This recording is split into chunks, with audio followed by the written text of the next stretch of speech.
మనిషి జీవితంలో ఎప్పుడు కూడా ఒక్కసారిగా సమస్య వచ్చేస్తే మనిషి తన చుట్టుపక్కల చూస్తూ ఉంటాడు. ఇతరుల కోసం వెతుకుతాడు. ఎవరైనా వచ్చి అతనికి సహాయం చేస్తారా అని ఆశపడతాడు.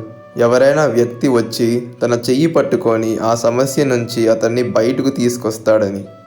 కానీ ప్రకృతి మనకిది నేర్పదు. ఏదైనా ఒక పక్షిని చూడండి. ఒక పక్షి ఎప్పుడైనా సుడిగాలి వస్తే అది ఏం చేస్తుంది? ఆ సుడిగాలి వచ్చి దాని గూటిని నాశనం చేసేస్తుంది. ఆ గూడు చెదిరిపోతుంది. ఆ పక్షి అసలు ఆశించదు ఎవరో ఒకరు వచ్చి దానికి సహాయం చేయాలని. ఎదురు చూపులు చూడదు ఎవరో ఒకరు వచ్చి దానికి ఆశ్రయం ఇస్తారని. అది సొంతగా పని చేసుకుంటుంది. అది ఒక్కొక్క పుల్ల మళ్ళీ ఏరి దాని గూడుని నిర్మించుకుంటుంది.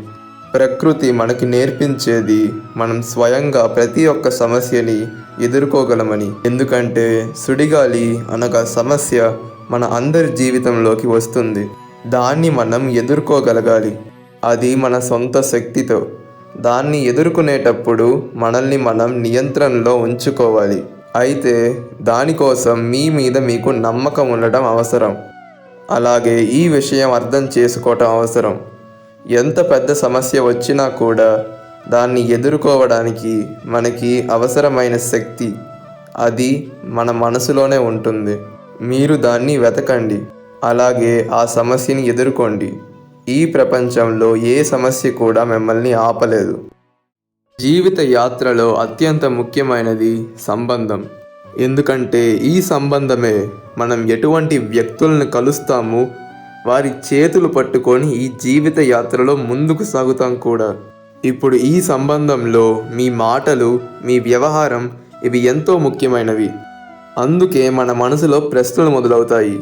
ఎవరితో అయితే మనకి సంబంధం ఉందో వారి పట్ల మన వ్యవహారం ఎలా ఉండాలని, మనం వారితో ఎలా మాట్లాడాలని. దీనికి మన దగ్గర సరళమైన సమాధానం ఉంది. అద్దం.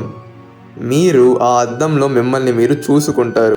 అలాగే అద్దంలో చూడండి, ఇంకా ఊహించండి. ఒకవేళ మీ స్థానంలో ఆ వ్యక్తి ఉన్నారు, ఇంకా వారు మిమ్మల్ని చూస్తున్నారు.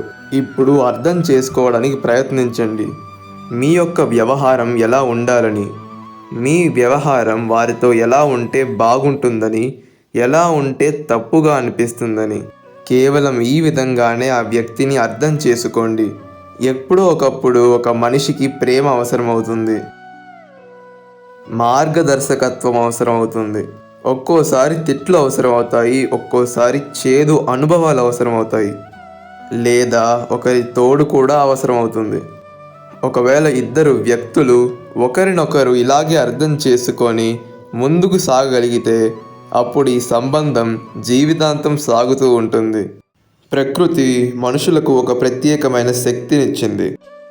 ఇతర జీవుల్లో ఆ శక్తి మనుషులకున్నంత ఉండదు. అదే జ్ఞాపక శక్తి.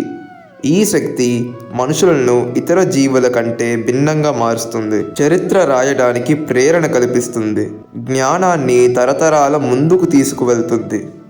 ఇక ఎవరైతే మర్చిపోతారో వారు ఎక్కువ రూపంలో ఎగతాళికి ఇంకా దయకి పాత్రులవుతారు. అంటే ఏంటి? ఇదే పూర్తి నిజమా? కాదు. ఇదే జ్ఞాపక శక్తి మనిషి అభివృద్ధిలో అంతరాయానికి కూడా ఆటంకం అవుతుంది. తన మంచిని చెడు చేస్తుంది. చెడు అనుభవాలు ఇంకా ఒకరి ద్వారా పొందిన మోసం. అలాగే వారికి ఒకరు చేసిన అన్యాయాన్ని మర్చిపోలేకపోతారా? అప్పుడే వారు ప్రతీకారం తీర్చుకునే దారిలోకి వెళ్తారు.